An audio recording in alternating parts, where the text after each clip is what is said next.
propose to accelerate recycling of significant real estate assets of the CPSEs through the setting up of dedicated rights.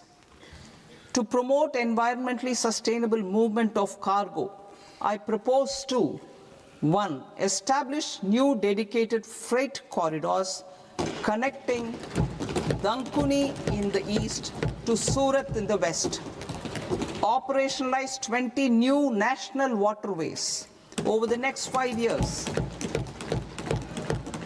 starting with National Waterways 5 in Orissa to connect mineral-rich areas of Talcher and Angul and industrial centers like Kalinga Nagar to the ports of Paradeep and Dhamra.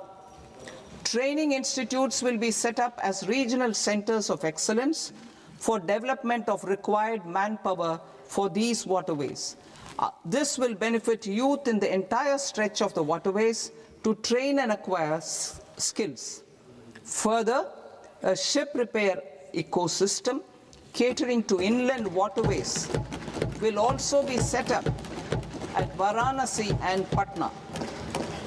And C, launch a coastal cargo promotion scheme for incentivizing a modal shift from rail to road to increase the share of inland waterways and coastal shipping from 6% to 12% by 2047. To enhance last mile and remote connectivity and promote tourism, I propose to give incentives to indigenize manufacturing of seaplanes. A seaplane VGF scheme will be also introduced to provide support for operations. Carbon capture, utilization and storage. Aligning with the roadmap launched in December 2025, the carbon capture, utilization and storage technologies at scale will achieve higher readiness and in end-use application across 5 industrial sectors, including power, steel, cement, refineries, and chemicals. An outlay of 20,000 crore is proposed over the next 5 years for this purpose. City economic regions. Cities are India's engines of growth, innovation, and opportunities. We shall now focus on Tier 2, Tier 3 cities, and even temple towns, which need modern infrastructure and basic amenities. This budget aims to further amplify the potential of cities to deliver the economic power of agglomerations by mapping city economic regions based on their specific growth drivers. An allocation of 5,000 crore per CER over 5 years is proposed for implementing their plans through a challenge mode with a reform-cum-result-based financing mechanism. In order to promote environmentally sustainable passenger systems, we will develop 7 high-speed rail corridors between cities as growth connectors, namely Mumbai to Pune, Pune to Hyderabad, Hyderabad to Bengaluru, Hyderabad to Chennai, Chennai to Bengaluru, Delhi to Varanasi, Varanasi to Siliguri.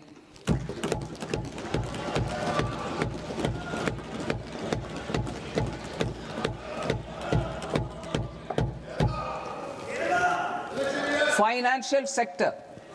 The Indian banking sector today is characterized by strong balance sheet, historic highs in profitability, improved asset quality, and coverage exceeding 98% of villages in the country. At this juncture, we are well placed to futuristically evaluate the measures needed to continue on the path of reform-led growth of this sector. I propose setting up a high-level committee on banking for Vikasit Bharat. High-level committee on banking for Vikasit Bharat to comprehensively review the sector and align it with India's next phase of growth. while safeguarding financial stability, inclusion, and consumer protection. The vision for NBFCs for Vikasit Bharat has been outlined with clear targets for credit disbursement and technology adoption in order to achieve scale and improve efficiency in the public sector NBFCs. As a first step, it is proposed to restructure the Power Finance Corporation and Rural Electrification Corporation. I propose a comprehensive review of the foreign exchange management non-debt instruments rules to create a more contemporary, user-friendly framework for foreign investments consistent with India's evolving economic priorities. Corporate bond market. I propose to introduce a market-making framework with suitable access to funds and derivatives on corporate bond indices. I also propose to introduce total return swaps on corporate bonds. Municipal bonds. To encourage the issuance of municipal bonds of higher value by larger cities, I propose an incentive of 100 crore rupees for a single bond issuance. 100 crore rupees for a single bond issuance of more than 1,000 crore. The current scheme under Amrit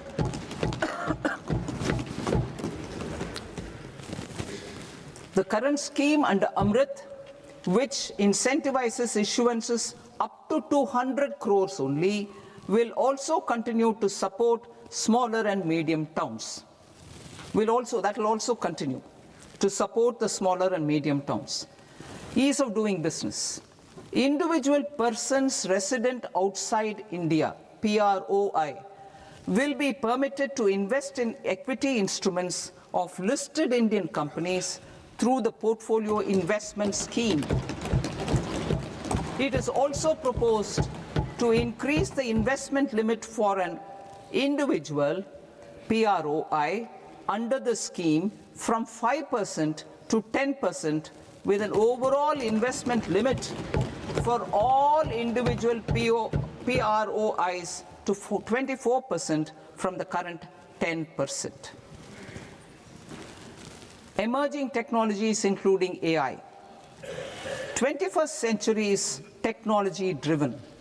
Adoption of technology is for the benefit of all people. Farmers in the field, women in STEM, youth keen to upskill, and Divyangjan to access newer opportunities. The government has taken several steps to support new technologies through AI Mission, National Quantum Mission, Anusandhan National Research Fund, and Research and Development and Innovation Fund.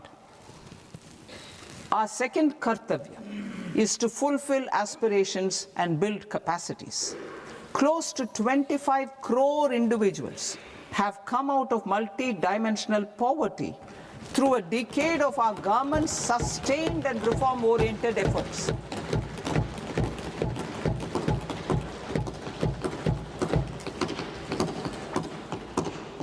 Our government has therefore decided to place a renewed emphasis on the service sector to provide a pathway to fulfilling aspirations of a youthful India with the following measures.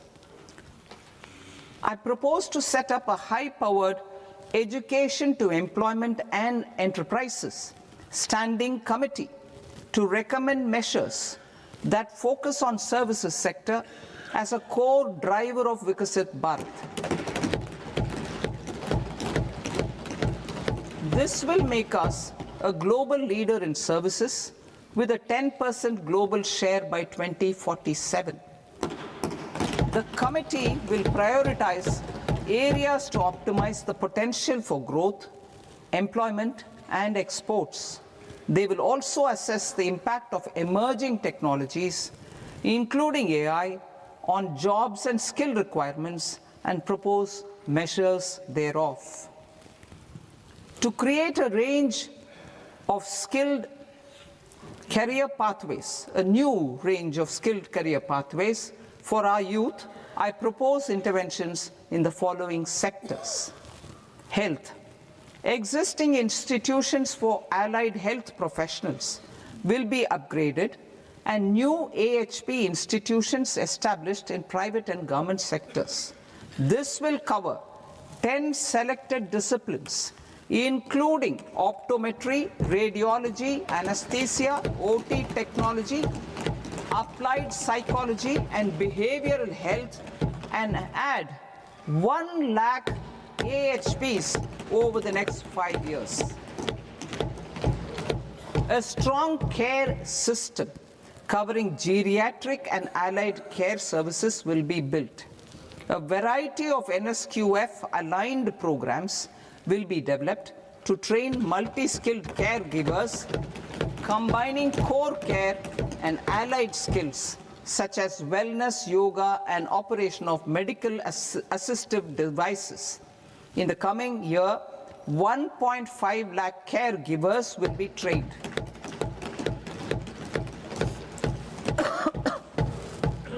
Hubs for medical value tourism. To promote India as a hub for medical tourism services, I propose to launch a scheme to support states in establishing 5 regional medical hubs in partnership with the private sector. These hubs will serve as integrated healthcare complexes that combine medical, educational, and research facilities. They will have Ayush centers, medical value tourism facilitation centers, and infrastructure for diagnostics, post-care, and rehabilitation.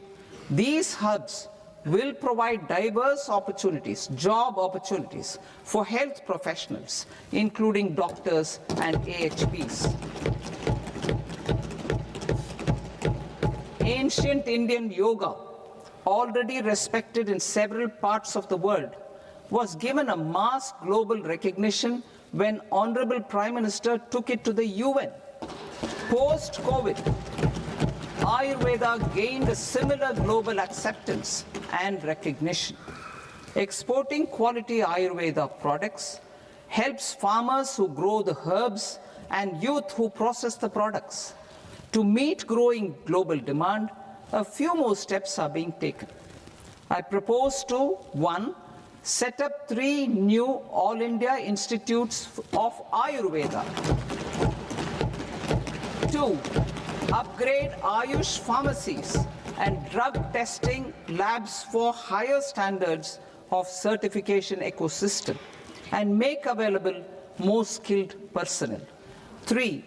Upgrade the WHO Global Traditional Medicine Center in Jamnagar to bolster evidence-based research, training, and awareness for traditional medicine.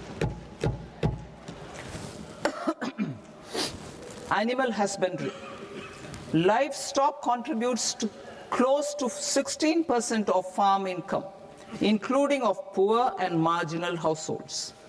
To scale up availability of veterinary professionals by more than 20,000, I propose to roll out a loan-linked capital subsidy support scheme for establishment of veterinary and para-veterinary colleges, veterinary hospitals, diagnostic laboratories, and breeding facilities in private sector.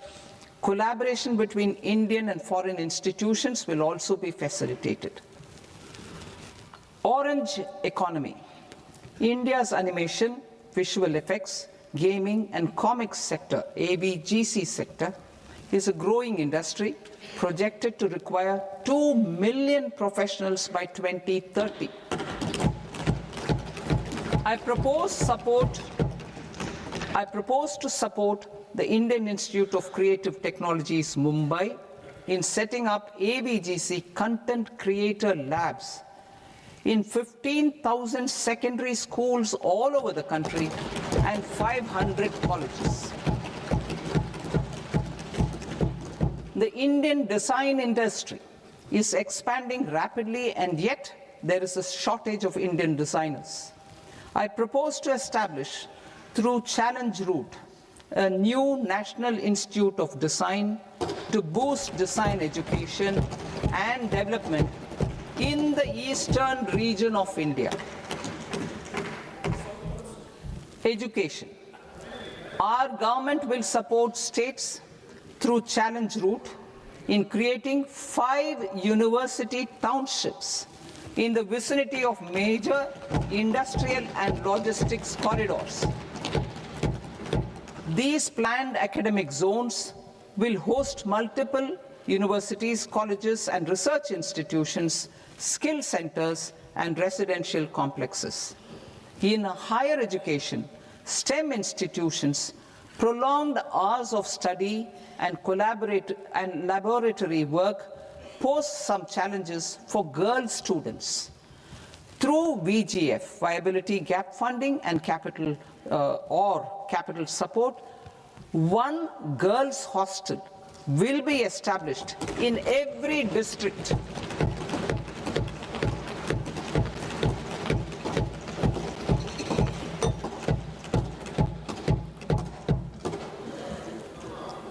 To promote astrophysics and astronomy via immersive experiences.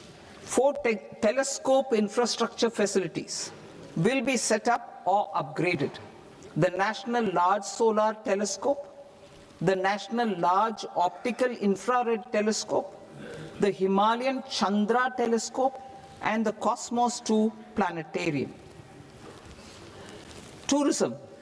The tourism sector has the potential to play a large role in the employment generation, forex earnings, and expanding the local economy. I propose to set up a National Institute of Hospitality by upgrading the existing National Council for Hotel Management and Catering Technology. It will function as a bridge between academia, industry, and government. I also propose a pilot scheme for upskilling 10,000 guides in 20 iconic tourist sites through a standardized, high-quality, 12-week training course in hybrid mode in collaboration with the Indian Institute of Management. A national destination digital knowledge grid will be established to digitally document all places of significance, cultural, spiritual, and heritage. This initiative will create a new ecosystem of jobs for local researchers, historians, content creators, and technology partners.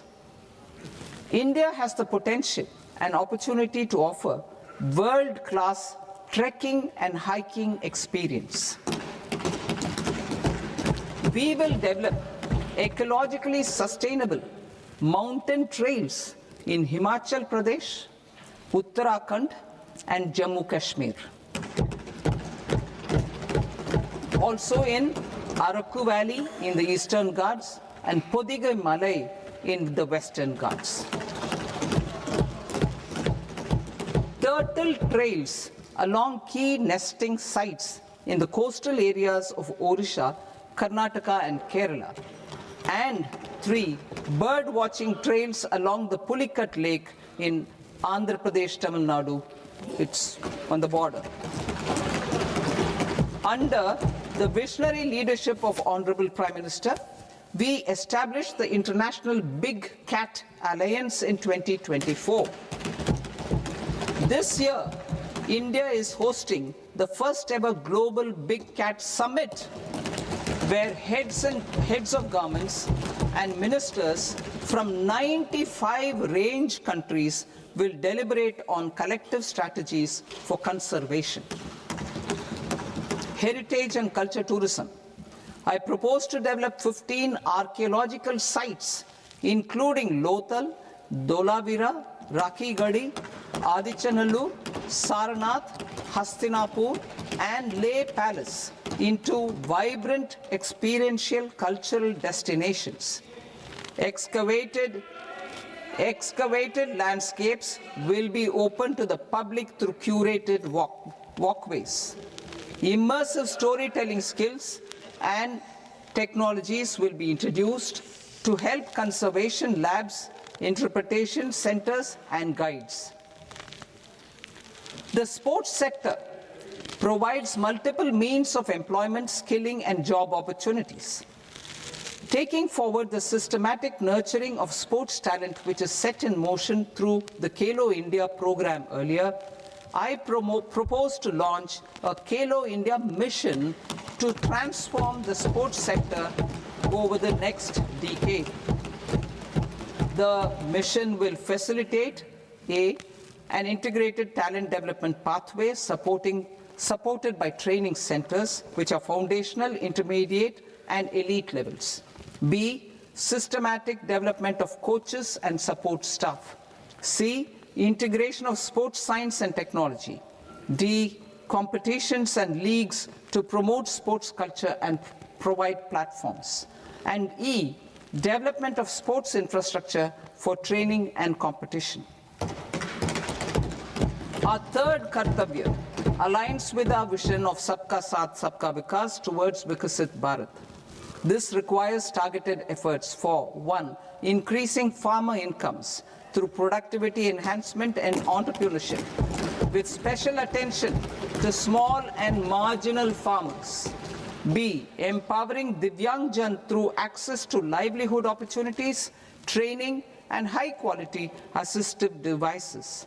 C. Empowering the vulnerable to access mental health and trauma care.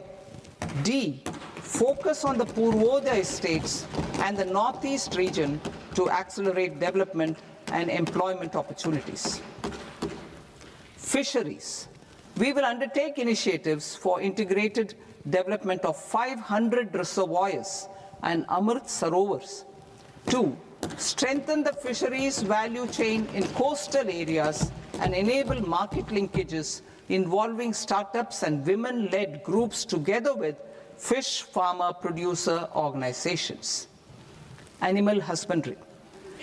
To provide quality employment opportunities in rural and peri-urban areas, we will support the animal husbandry sector in entrepreneurship development through A. A credit-linked subsidy program. B. Scaling up and modernization of livestock enterprises. C. Enhanced creation of livestock, dairy, and poultry. Enhanced creation of livestock, dairy, and poultry-focused integrated value chains. And D. Encourage creation of livestock farmer-producer organizations. High-value agriculture. To diversify farm outputs, increase productivity, enhance farmers' incomes, and create new employment opportunities, we will support high-value crops such as coconut, sandalwood, cocoa, cashew in the coastal areas, agar trees in Northeast, and nuts such as almonds, walnuts, and pine nuts in our hilly regions. All of them will be supported. India is the world's largest producer of coconuts. About 30 million people, including nearly 10 million farmers, depend on coconuts for their livelihood. To further enhance competitiveness in coconut production, I propose a coconut promotion scheme to increase production and enhance productivity through various interventions, including replacing and non-productive trees with new saplings or plants or varieties in major coconut growing states. A dedicated program is proposed for Indian cashew and cocoa to make India self-reliant in raw cashew and coconut production and processing, enhance export competitiveness, and transform Indian cashew and Indian cocoa into premium global brands by 2030. Sandalwood. Sandalwood is closely linked to India's social and cultural heritage.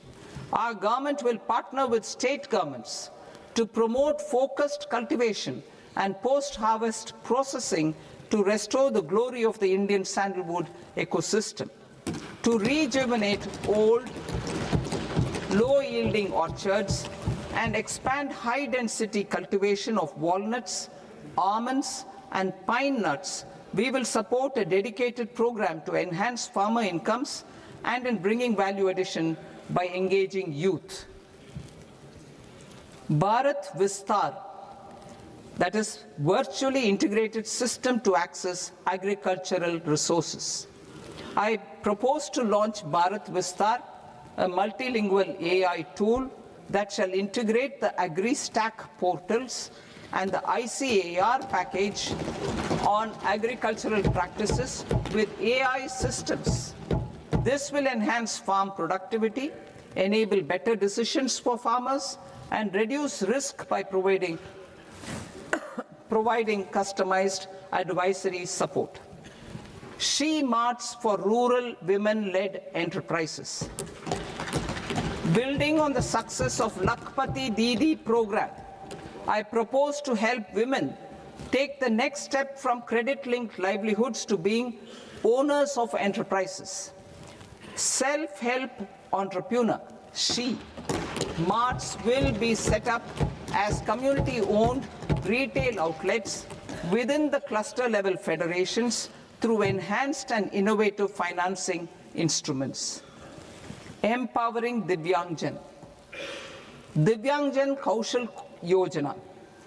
Information technology, AVGC sectors, hospitality and food and beverages sectors often offer task-oriented and process-driven roles which are suitable for Divyangjan. We will ensure dignified livelihood opportunities through industry-relevant and customized training specific to each Divyangjan group. Divyang Sahara Yojana. Timely access to high-quality assistive devices for all eligible Divyangjan is a fundamental need. I propose to 1. Support the Artificial Limbs Manufacturing Corporation of India, Alimco, to set up and to scale up production of assistive devices, invest in R&D and AI integration, strengthen PM Divyasha Kendras, and support setting up of assistive technology marts as modern retail style centers where Divyangjan and senior citizens can see, try and purchase assistive products. Reaffirming our commitment to mental health and trauma care. There are no national institutes for mental health care in North India.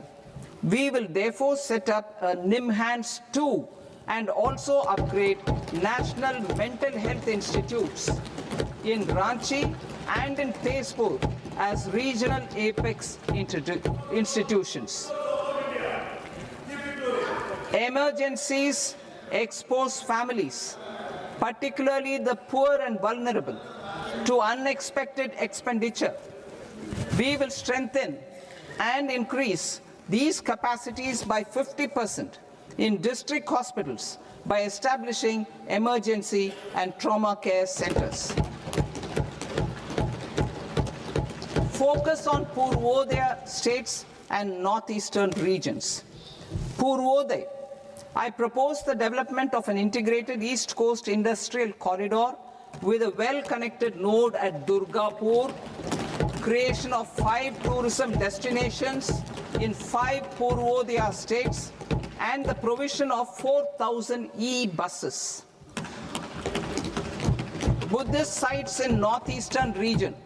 The northeastern region is a civilizational confluence of Theravada and Mahayana or Vajrayana traditions.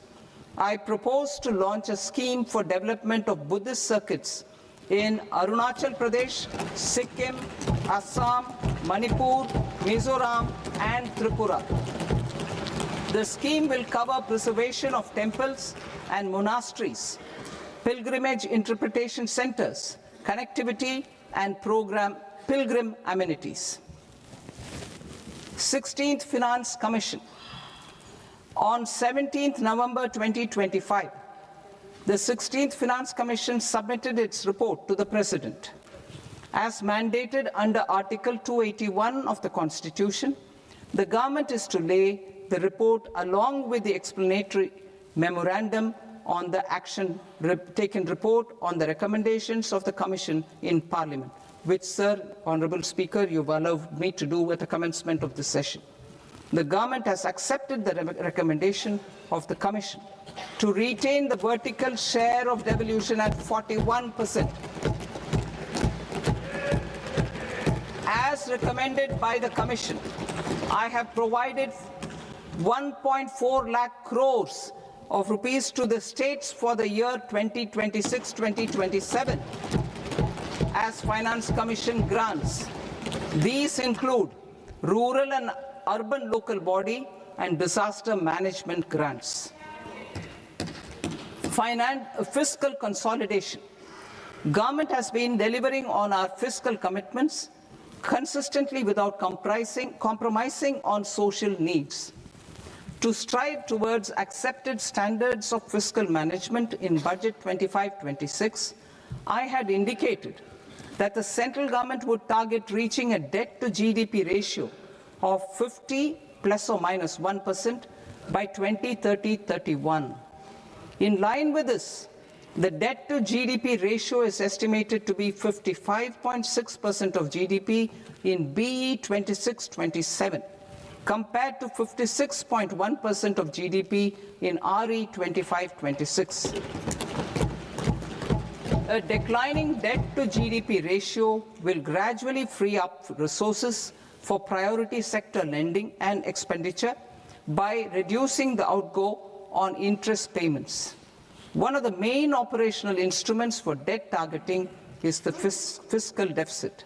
I am happy to inform this august House that I fulfilled my commitment made in 2021-2022 to reduce fiscal deficit below 4.5% of GDP by 25-26.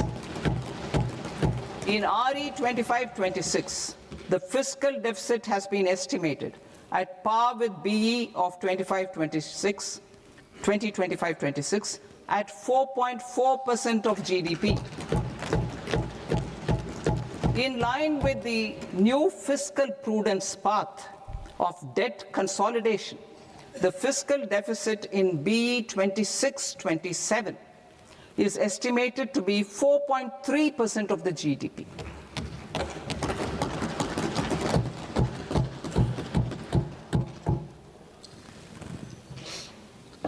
The revised estimates of the non-debt receipts are 34 lakh crore rupees, of which the centre's net tax receipts are 26.7 lakh crore. The revised estimate of the total expenditure is 49.6 lakh crore rupees, of which the capital expenditure is about 11 lakh crores. Budget estimates 2026 to 2027.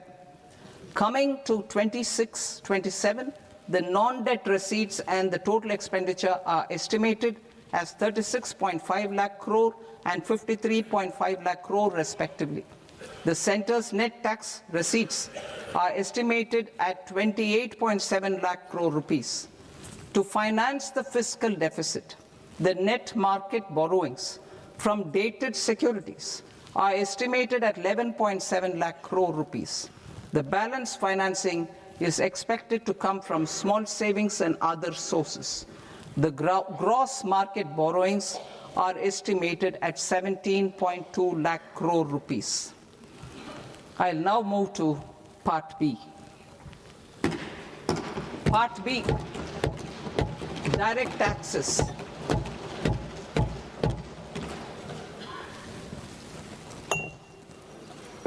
Honourable Speaker, sir, I now present my proposals on direct taxes. New Income Tax Act. In July 2024, I announced a comprehensive review of the Income Tax Act 1961. This was completed in a record time, and the Income Tax Act 2025 will come into effect from 1st April 2026. The simplified income tax rules and forms will be notified shortly, giving adequate time to taxpayers to acquaint themselves with its requirements. The forms have been redesigned such that ordinary citizens can comply without difficulty.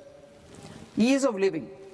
I propose that any interest awarded by the Motor Accident Claims Tribunal to a natural person will be exempt from income tax, and any TDS on this account will be done away with. I propose to reduce TCS rate on the sale of overseas tour program package from the current 5% and 20% to 2% without any stipulation of amount. I propose to reduce TCS rate for pursuing education and for medical purposes under the Liberalized Remittance Scheme, popularly known as LRS, from 5% to 2%. Supply of manpower services is proposed to be specifically brought within the ambit of payment to contractors for the purpose of TDS to avoid ambiguity. Thus, TDS on these services will be at the rate of either 1% or 2% only.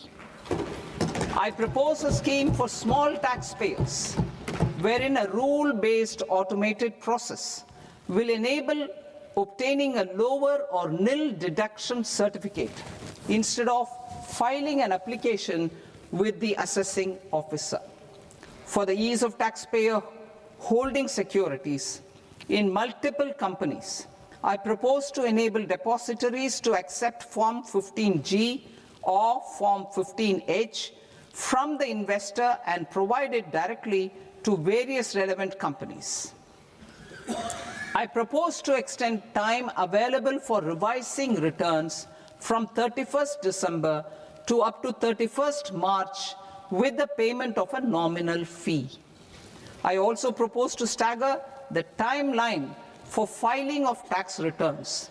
Individuals with ITR 1 and ITR 2 returns will continue to file till 31st July, and non-audit business cases or trusts are proposed to be allowed time till 31st August. TDS on sale of immovable property by a non-resident is proposed to be deducted and deposited through resident buyers and his or her PAN-based challan instead of requiring a TAN, which is a temporary accounting number. To address practical issues of small taxpayers like students, young professionals, tech employees, relocated NRIs, and such others, I propose to introduce a one-time 6-month foreign asset disclosure scheme for these taxpayers to disclose income or assets below a certain size. This scheme would be applicable for two categories of taxpayers, namely, A, who did not disclose their overseas income or assets, and B, who disclosed their overseas income and or paid due tax but could not declare the asset acquired. For category A, the limit of undisclosed income or asset is proposed to be up to 1 crore rupees. They need to pay 30% of fair market value of asset or 30% of undisclosed income as tax and 30% as additional income tax in lieu of penalty, and would thereby get immunity from prosecution. For category B, asset value is proposed to be up to 5 crore rupees. Here, immunity from both penalty and prosecution will be available with a payment of fee of 1 lakh rupees. Rationalizing penalty and prosecution. Multiplicity of proceedings are hindrance to the ease of doing business. I propose to integrate assessment and penalty proceedings by way of a common order for both, there will be no interest liability on the taxpayer on the penalty amount for the period of appeal before the first appellate authority, irrespective of the outcome of appeal process. Further, quantum of prepayment is being reduced from 20% to 10% and will continue to be calculated only on core tax demand. As an additional measure for reducing litigation, I propose to allow taxpayers to update their returns even after reassessment proceedings have been initiated, and an additional 10% tax rate over and above the rate applicable for the relevant year. The assessing officer will then use only this updated return in his proceedings. There is already a framework for immunity from penalty and prosecution in the cases of underreporting. I propose to apply this framework for immunity to misreporting too. However, in such a case, the taxpayer will need to pay 100% of the tax amount as an additional income tax over and above the tax and interest due. Penalties for certain technical defaults, such as failure to get accounts audited, non-furnishing of transfer pricing audit report, and default in furnishing statement for financial transactions are proposed to be converted into fee.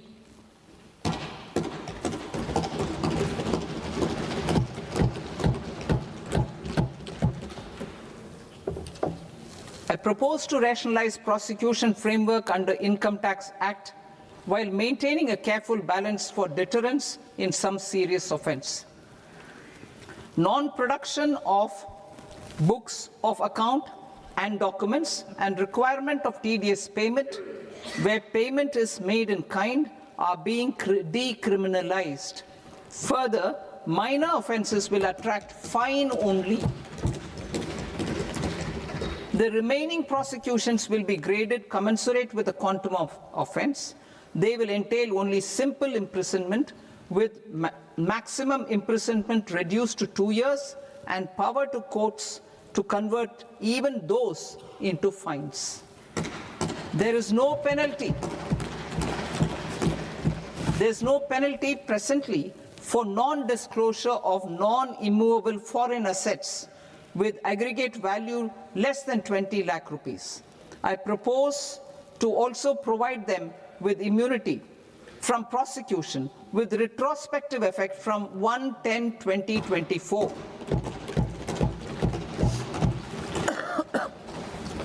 Cooperatives. Deduction is already allowed to a primary cooperative society engaged in supplying milk, oilseeds, fruits or vegetables raised or grown by its members. I propose to extend this deduction to also include supply of cattle feed and cotton seed produced by its members. I propose to allow inter-cooperative society dividend income as deduction under the new tax regime to the extent it is further distributed to its members. I further propose to allow exemption for a period of 3 years to dividend income received by a notified national cooperative federation on their investments made in companies up to 31/1/2026. This exemption would be allowed only for dividends further distributed to its member cooperatives. Supporting IT sector as India's growth engine. India is a global leader in software development services, IT-enabled services, knowledge process outsourcing services, and contract R&D services relating to software development. These businesses and their segments are quite interconnected with each other. All these services are proposed to be clubbed under a single category of information technology services with a common safe harbor margin of 15.5% applicable to all. The threshold for availing safe harbor for IT services is being enhanced substantially from 300 crore rupees to 2,000 crore rupees. Safe harbor for IT services shall be approved by an automated rule-driven process without any need for tax officer to examine and accept the application. Once applied by an IT services company, the same safe harbor can be continued for a period of 5 years at a stretch at its choice. For IT services companies who want to conclude advanced pricing agreement, APA, I propose to fast-track unilateral APA process for IT services and endeavor to conclude it within a period of 2 years. The period of 2 years can be extended by a further period of 6 months on taxpayers' request.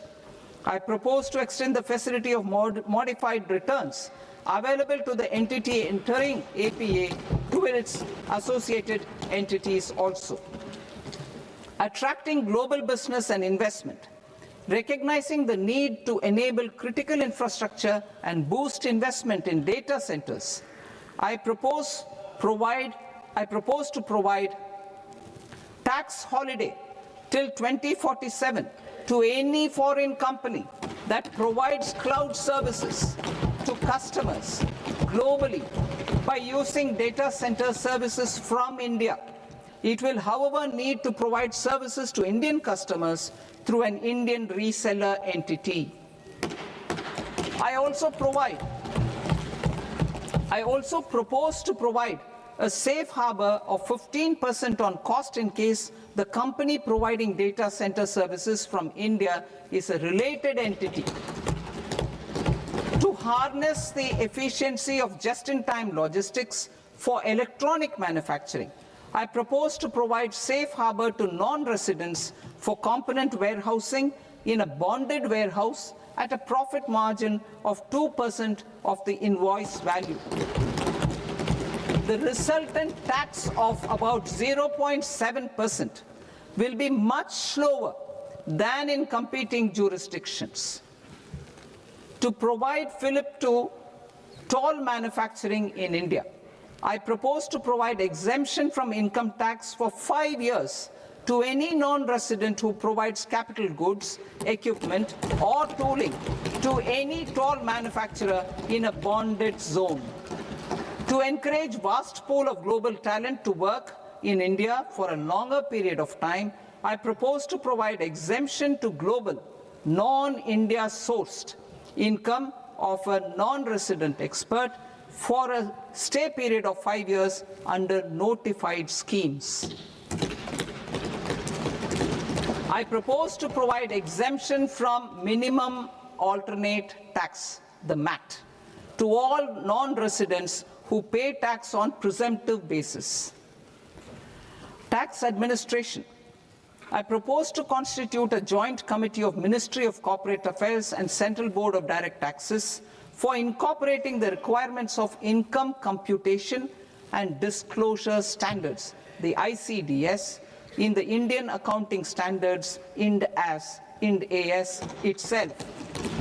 Separate accounting requirement based on ICDS will be done away with from the tax year 27-28.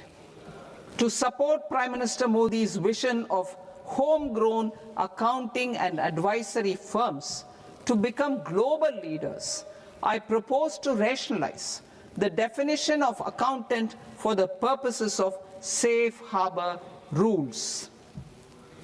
Other tax proposals. Change in taxation of buyback was brought in to address the improper use of buyback route by promoters. In the interest of minority shareholders, I propose to tax buyback for all types of shareholders as capital gains.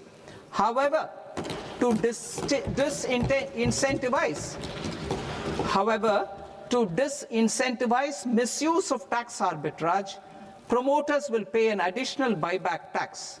This will make effective tax 22% for corporate promoters. For non-corporate promoters, the effective tax will be 30%. TCS rate for sellers of specific goods, namely alcoholic liquor, scrap, and minerals, will be rationalized to 2%, and that on tendu leaves. will be reduced from 5% to 2%. I propose to raise the STT on futures to 0.05% from the present 0.02%. STT on options premium and exercise of options are both proposed to be raised to 0.15% from the present rate of 0.1% and 0.125% respectively. We reformed the taxation landscape for corporates in 2019 by providing them a simplified regime with lower tax rate so that they could productively focus on business rather than on claim of deductions and exemptions. To encourage companies to shift to the new regime, set-off of brought forward MAT credit, minimum alternate tax credit, is proposed to be allowed to companies only in the new regime. Set-off using available MAT credit is proposed to be allowed to an extent of 1/4 of the tax liability in the new regime. MAT is proposed to be made final tax, so there will be no further credit accumulation from 1st April 2026. In line with this change, the rate of final tax is being reduced to 14% from the current MAT rate of 15%. The brought forward MAT credit of taxpayers accumulated till 30th March 2026 will continue to be available to them for set-off as above. Indirect taxes. I shall now take up proposals related to indirect taxes. My proposals for customs and central excise aim to further simplify the tariff structure, support domestic manufacturing, promote export competitiveness, and correct inversion in duty. To continue weeding out long continuing customs duty exemptions, I propose to remove certain exemptions on items which are being manufactured in India or where the imports are negligible. Similarly, to further simplify the process of ascertaining the rate of duty applicable on a particular item, I propose to incorporate certain effective rates in various customs notifications to the tariff schedule itself. I shall now take up sector-specific proposals. Promotion of exports of marine, leather, and textile products. I propose to increase the limit for duty-free imports of specified inputs used for processing seafoods for export from the current 1% to 3% of FOB value of the previous year's export turnover. I also propose to allow duty-free imports of specified inputs, which is currently available for exports of leather or synthetic footwear, to exports of shoe uppers as well. I propose to extend the time period for export of final product from the existing 6 months to 1 year for exporters of leather or textile garments, leather or synthetic footwear, and other leather products. Energy transition and security. I propose to extend the basic customs duty exemption given to capital goods used for manufacturing lithium-ion cells for batteries to those used for manufacturing lithium-ion cells for battery energy storage systems also. I propose to exempt basic customs duty on import of sodium antimonate for use in manufacture of solar glass. Nuclear power. I propose to extend the existing basic customs duty exemption on imports of goods required for nuclear power projects till the year 2035 and expand it for all nuclear plants irrespective of their capacity. Critical minerals. It is proposed to provide basic customs duty exemption to the import of capital goods required for the processing of critical minerals in India. Biogas blended CNG. I propose to exclude the entire value of biogas while calculating the central excise duty payable on biogas blended CNG. Civil and defense aviation. I propose to exempt basic customs duty on components and parts required for the manufacture of civilian training and other aircrafts. It is proposed to exempt basic customs duty on raw materials imported for the manufacture of parts of aircraft to be used in maintenance, repair, or overall requirements by units in the defense sector. Electronics. To deepen value addition in the consumer electronics sector, I propose to exempt basic customs duty on specified parts used in the manufacture of microwave ovens. Special economic zone.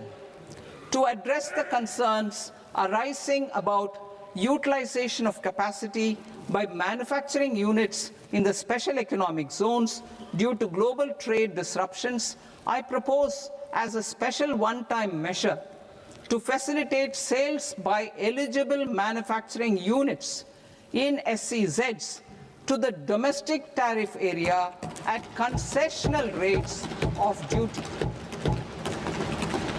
The quantity of such sales will be limited to a prescribed proportion of their exports.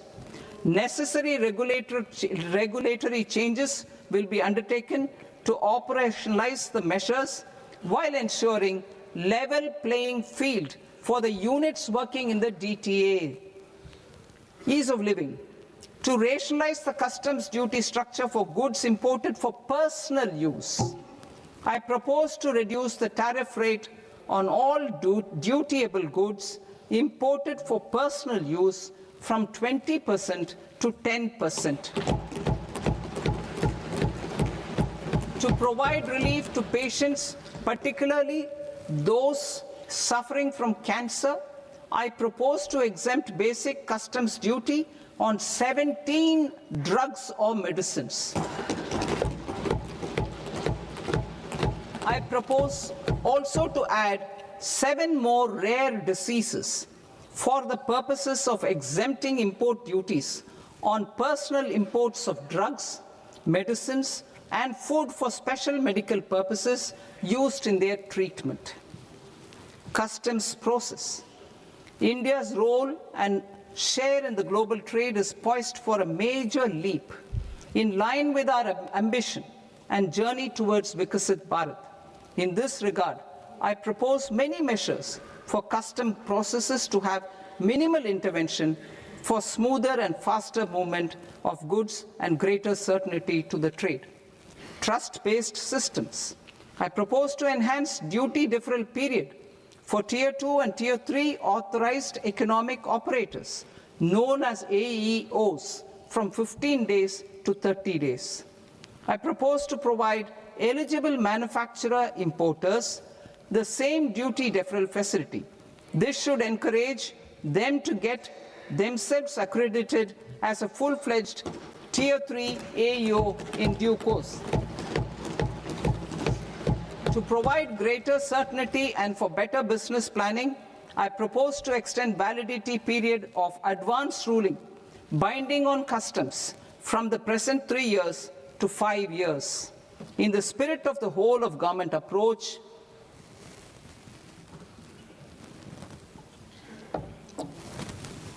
government agencies will be encouraged to leverage AEO accreditation for preferential treatment in clearing their cargo. Regular importers with trusted long-standing supply chains will be recognized in the risk system so that the need for verification of their cargo every time can be minimized. Export cargo using electronic sealing. Export cargo using electronic sealing will be provided through clearance from the factory premises to the ship. For import of goods not needing any compliance, filing of bill of entry by a trusted importer and arrival of goods will automatically notify customs for completing their clearance formalities. This will enable goods to be released immediately on arrival. The customs warehouse framework will be transformed into a warehouse operator-centric system with a self-declarations, electronic tracking, and risk-based audit. These reforms will move away from the current system of officer-dependent approvals and reduce transaction delays and compliance costs. Ease of doing business. Approvals required for cargo clearance from various government agencies will be